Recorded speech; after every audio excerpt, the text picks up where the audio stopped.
Então, olá pessoal, sejam muito bem-vindos para mais um vídeo do canal Eis a Questão. Eu me chamo Vivian e no vídeo de hoje nós vamos falar sobre essa polêmica tradução aqui da Orestia, feita pelo Clube de Literatura Clássica. Na verdade, esse é só um pretexto para que a gente possa conversar um pouco sobre quais são as minhas opiniões, como é que eu faço essa escolha da tradução que eu vou ler e o que eu tenho para recomendar também para que vocês façam em relação a essa questão de escolha de traduções. Então é isso, aguardo vocês depois da vinheta.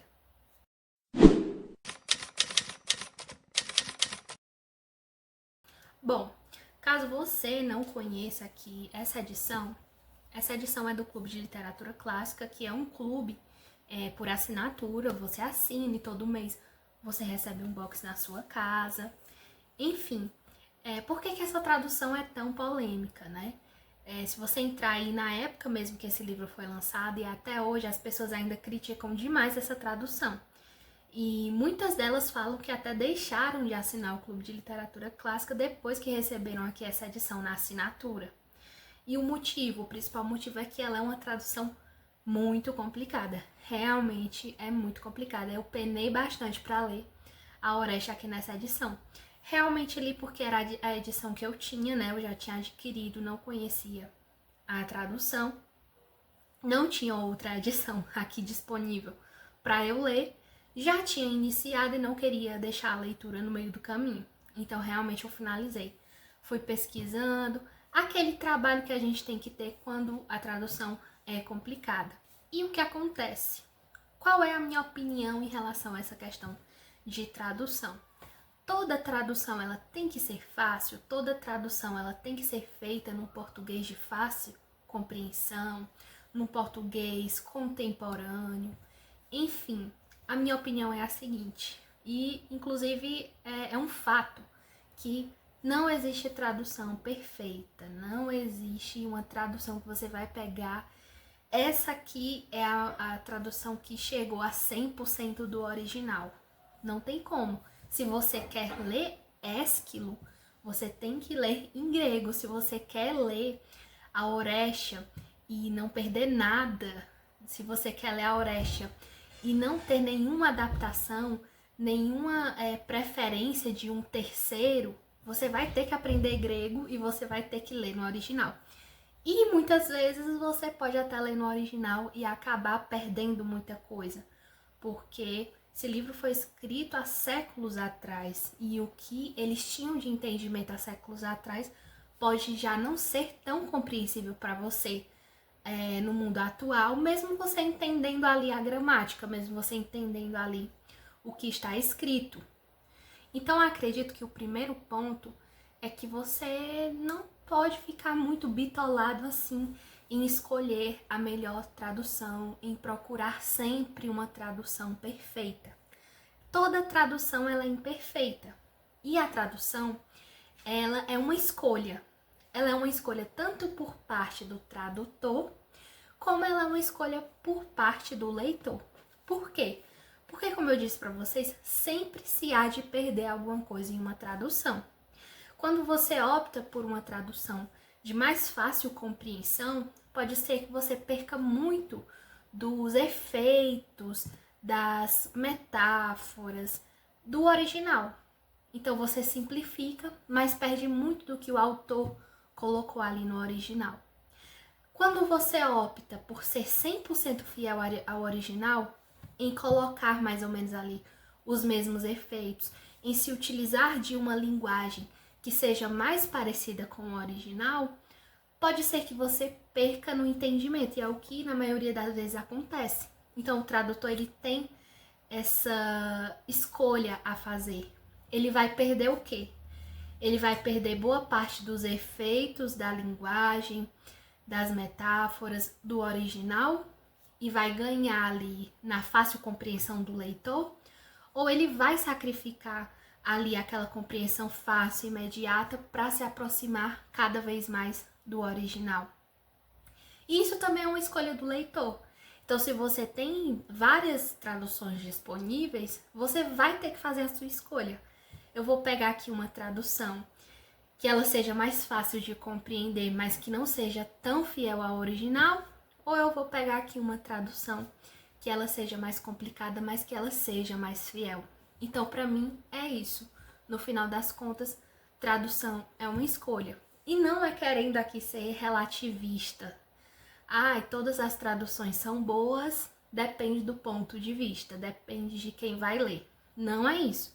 Eu acredito que sim, existem traduções que são ruins, como, por exemplo, uma tradução que o tradutor, por questões de viés político, viés ideológico, viés religioso, viés cultural, ele de uma forma desonesta intelectualmente, acaba mascarando ali o que o autor do texto original quis repassar e na tradução acaba adaptando, colocando em outras palavras, de forma desonesta, para que as pessoas que vão ler aquele livro entendam de outra forma. E acreditem, isso acontece. Não vou aqui citar nomes, não vou aqui citar editoras, porque eu acredito que para falar sobre isso tem que ter um vídeo específico somente sobre essa tradução. Mas sim, existem traduções assim, existem tradutores assim, e aí sim é uma tradução ruim e que com certeza você deve fugir.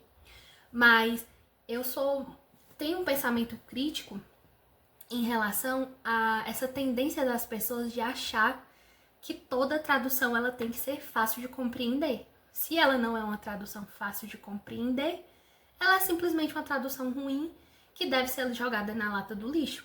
Eu vejo muita gente criticando traduções, por exemplo, antigas, traduções do português mais arcaico, que foram feitas há muitos anos atrás, há séculos atrás. E eu também não concordo com isso, porque a gente também não pode deixar a história da nossa língua portuguesa morrer, não é mesmo? A gente tem aí uma história do português, o português contemporâneo, ele é um português de agora, mas ele já foi diferente. Eu acho legal que a gente tenha outras edições que eles tragam essas traduções mais antigas, até para que esse português mais arcaico, essas traduções de épocas, e muitas vezes traduções até muito clássicas e que atualmente elas não são mais tão inteligíveis, para que elas não se percam. Então é legal que a gente ainda tenha essas traduções disponíveis. A gente não pode também deixar o nosso português clássico, o nosso português mais antigo, simplesmente se perder. A gente não pode jogar isso na lata do lixo. Então, com certeza, é muito melhor para o leitor ter uma vasta opção de traduções e você poder escolher a tradução que você vai ler naquele momento. E muitas vezes você vai ler uma tradução e depois você vai reler em outra tradução. Então é basicamente isso a minha opinião aqui em relação a traduções. Agora, eu acredito que, sim, no final das contas, no final, por exemplo, o tradutor, ele finalizou ali a sua tradução. E ele escolheu sacrificar a compreensão imediata. Ele escolheu se aproximar do original. Eu acredito que tem que se perguntar, tem que fazer a pergunta, valeu a pena? Então, valeu a pena eu sacrificar a compreensão do leitor para me aproximar do original? Ou valeu a pena eu sacrificar o original para que o leitor ele tenha um texto simples, de fácil compreensão? E também o leitor, ele tem que se fazer essa pergunta, né? Valeu a pena eu ter lido, eu optado por esse tipo de tradução? Por exemplo, eu li aqui essa edição, que também é do Clube de Literatura Clássica, de Dom Quixote. Essa tradução eu também via muita gente criticando, né? Eu já até falei aqui no canal, porque ela é uma tradução do Aquilino Ribeiro, né? Um autor, um tradutor português, e que é de um português, não é do nosso país, é um português de Portugal, e além disso, já tem termos que já são mais arcaicos, né? Uma tradução que já é antiga. E eu vou ler porque eu também já tinha visto muitas pessoas, até professores muito cultos, falando muito bem dessa tradução. O próprio Olavo de Carvalho, ele falava muito bem do Aquilino Ribeiro. Ele falava que ele era um homem muito culto e ele tem muito isso de utilizar uma vasta quantidade de palavras, de termos. Ele é quase um dicionário em pessoa.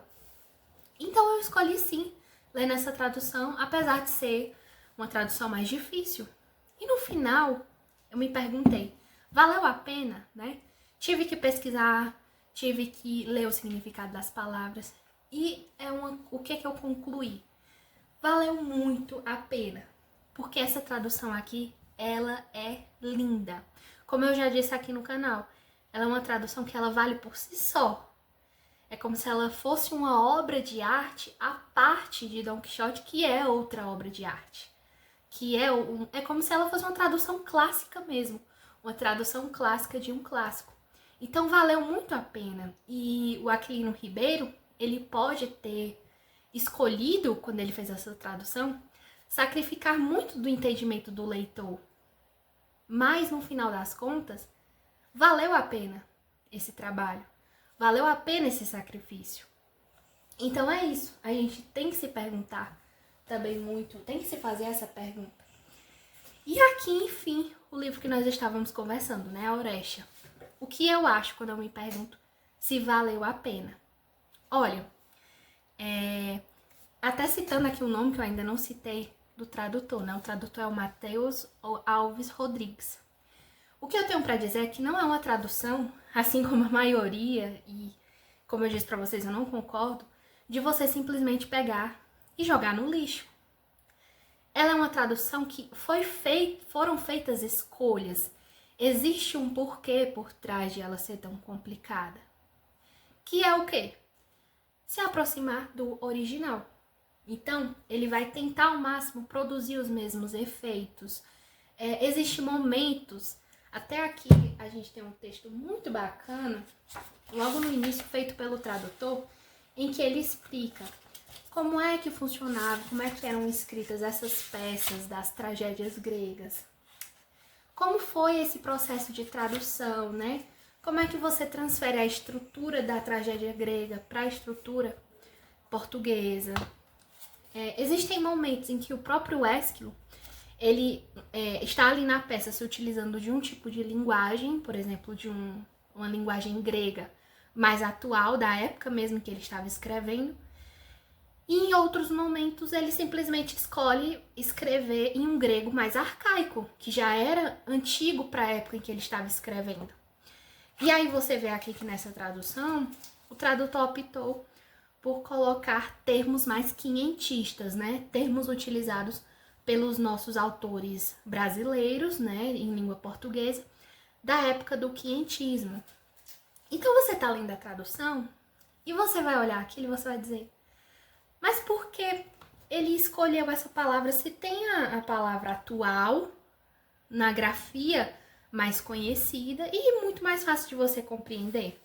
Vou dar aqui um exemplo para vocês.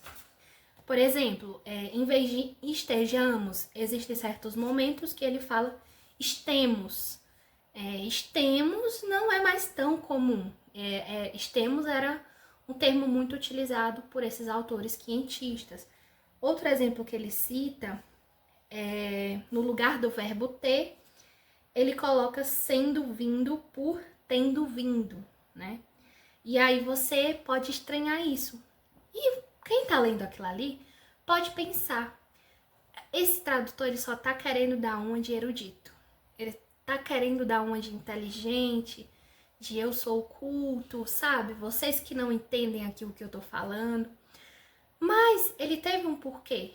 O próprio Ésquilo, ele escreveu com termos mais arcaicos à sua época. E ele quis produzir esse efeito também aqui nessa tradução, em certos momentos se utilizando de termos mais arcaicos em português. Além disso, nós temos a própria transposição da métrica do grego para o português, né? Aqui também no início, ele fala que a métrica grega, diferentemente da métrica silábica do português, no qual os elementos definidores são o número de sílabas do verso e a posição dos acentos tônicos, era baseada na alternância da quantidade das sílabas, que poderiam ser longas ou breves. A gente não tem isso no português. Então, a métrica dos gregos se baseava em sílabas longas e sílabas breves. Se você quer reproduzir esse efeito no português, exatamente esse efeito já não tem como. Mas como é que geralmente os tradutores optam por traduzir isso? Ele vai dizer que para cada tipo de modo de execução ali da tragédia, que ele vai dizer que são 3 que são feitos por Ésquilo, ele vai se utilizar de uma forma de transpor esses versos. Então ele vai dizer que a Oreste ela tem basicamente 3 modos de execução, que é a declamação sem música, a declamação com música e o canto com acompanhamento musical. Na declamação sem música, né, ou seja, você tem atores que estão ali atuando, declamando ali os versos e não tem música, né? Que é a maioria dos atores. A maior parte da peça, ela vai ser declamada sem música. E como é que ela vai ser escrita? Ele vai dizer assim que o método predominante destes trechos é o trímetro jâmbico, assim chamado por seu elemento mais fundamental, ser o pé jâmbico, isto é, uma sucessão de 2 sílabas, a primeira breve e a segunda longa. E ele escolheu transpor essas partes do trímetro jâmbico através do decassílabo português. Então ele vai dizer aqui, para representar o trímetro jâmbico em nossa tradução, escolhemos o decassílabo português por alguns motivos.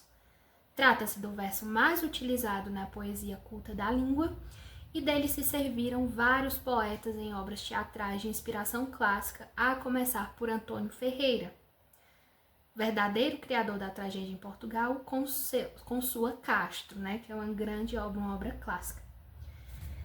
Além desse modo de execução, ele também cita a declamação com música, né? Então, a gente tem o ator declamando, mas dessa vez com um fundo musical. E ele vai dizer que geralmente essas partes, Ésquilo ele faz através dos pés anapestos, né? Que são pés de 3 sílabas. E para o português, ele se utilizou de várias técnicas, mas a que é comum quando você tem pés anapestos, ele fez a alternância de 2 sílabas átonas e uma tônica, buscando empregar a tonicidade de modo análogo à quantidade em grego. E por fim, o último modo de execução, que é o canto com acompanhamento musical. Então existiam ali algumas partes em que não ia ser declamado, né? Aqueles versos iriam ser cantados mesmo, com acompanhamento musical. Geralmente é o coro, tá? Geralmente o coro é que fazia essas partes cantadas. E como é que ele transpôs isso para o português? Ele vai dizer o seguinte: a riqueza e variedade da versificação grega é incomparável e nada semelhante é possível de ser alcançado em português. A correspondência que achamos mais apropriada para a transposição das partes líricas foi pelo número de sílabas. Por exemplo, se um determinado verso de uma ode grega tem 11 sílabas, foi traduzido por um endecassílabo. Uma das vantagens desse procedimento foi conseguir um texto português de tamanho apropriado ao grego. Aqui também ele vai falar um pouco da linguagem, como eu falei para vocês, que a Orestia, ela tem muito dessa mudança de linguagem. Tem um grego mais arcaico, um grego mais contemporâneo de Ésquilo. Tem um grego que muitas vezes ele pode ser formal, mas depois ele acaba sendo um grego mais coloquial.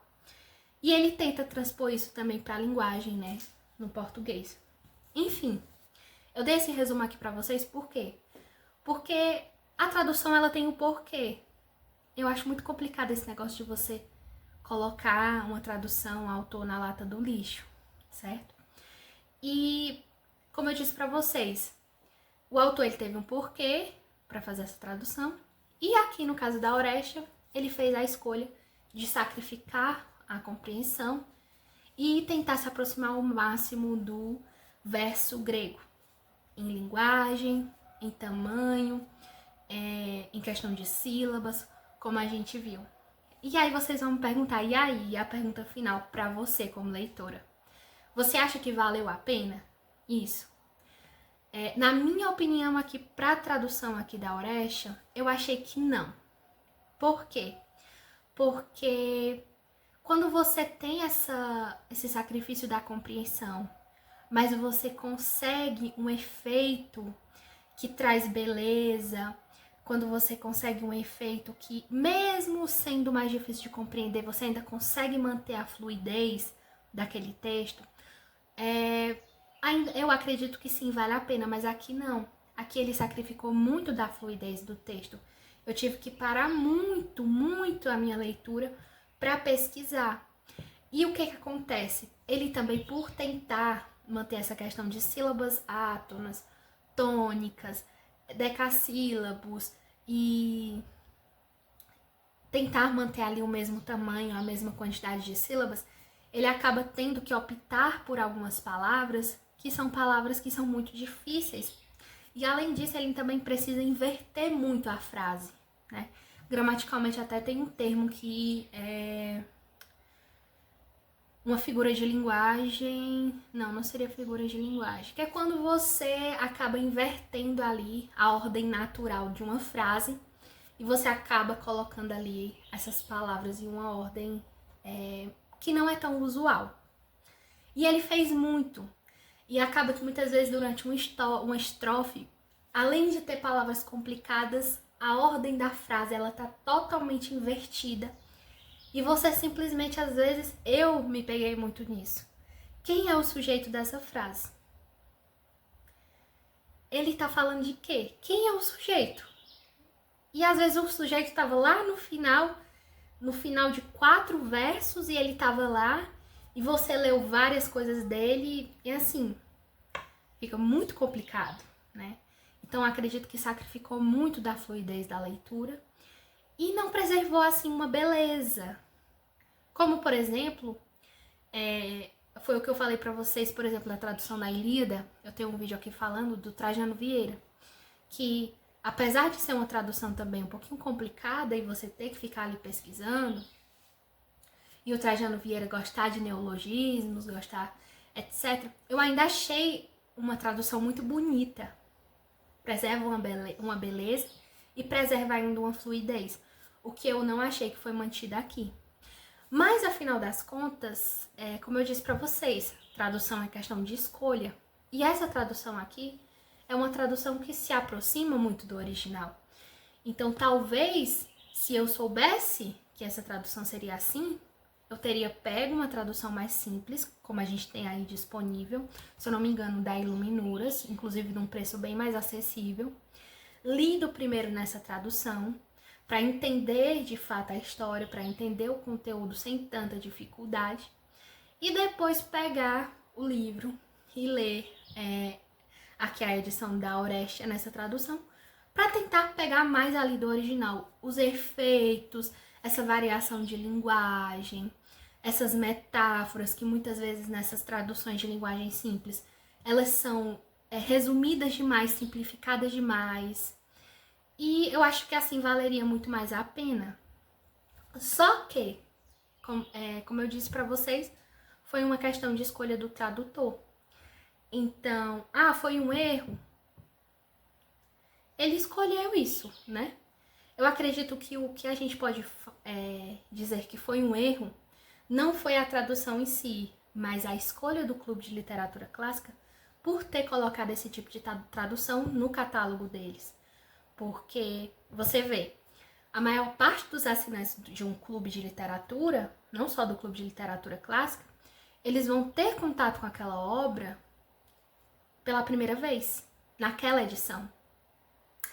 E será se é bom para o clube colocar esse tipo de tradução tão complicada para o seu público, que vai ter o primeiro contato com aquela obra através daquela edição? Será se isso é uma boa escolha?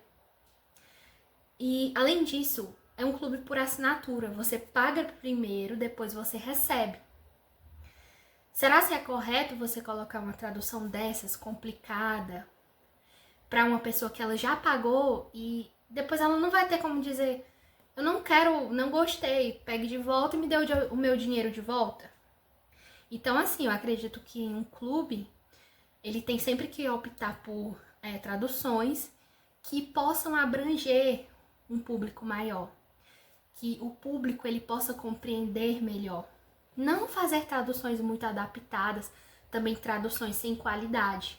Eu acredito que o apego ao original é muito importante. Eu opto por traduções que têm esse apego maior ao original, mas que, ao mesmo tempo, ela não perca a fluidez e uma certa facilidade na hora de você ler aquilo. Até porque isso pode acabar afastando o leitor daquela obra. Então, por exemplo, os assinantes aqui do clube que tiveram o primeiro contato aqui com a Oreste, começaram a ler aqui pela primeira vez e simplesmente não entenderam nada. Desistiram, colocaram o livro de lado e nunca mais voltaram para ler essa obra tão importante que, apesar de eu ter tido muita dificuldade aqui nessa leitura, eu amei a Aurélia, amei essa leitura, gostei muito da história, é muito interessante. Inclusive estou com um projeto aí muito legal pro canal, que tem a ver aqui com a Aurélia, que vocês vão saber aí no futuro. Então é isso, né? Eu acredito que o erro, ele foi muito mais assim, do CLC ter trazido essa tradução para o seu catálogo em todo o contexto, né? Por ser um clube de assinatura, as pessoas só vão ver depois que pagam, o próprio público ali do clube. Então eu acredito que eles até mudaram já um pouco disso, mas atualmente, né?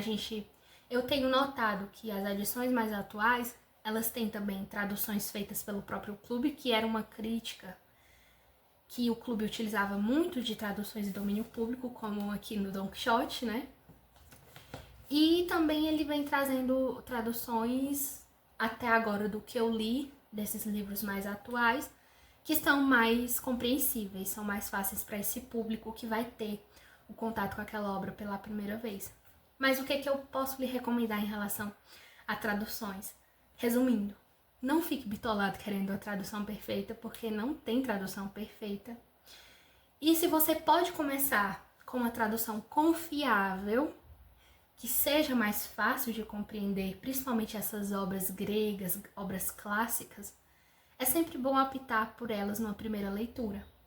E depois, como acredito que nunca é demais você ler uma obra clássica, uma obra grega, por uma segunda vez, aí você vai e pega uma tradução mais aprofundada, mais acadêmica, mais apegada ao original, que preserve mais dos efeitos ali do autor original. Então é isso, eu espero que vocês tenham gostado desse vídeo, espero que eu tenha conseguido repassar aqui para vocês um pouco dessa minha opinião e dessas minhas dicas. E é isso, até o próximo vídeo. Tchau, tchau!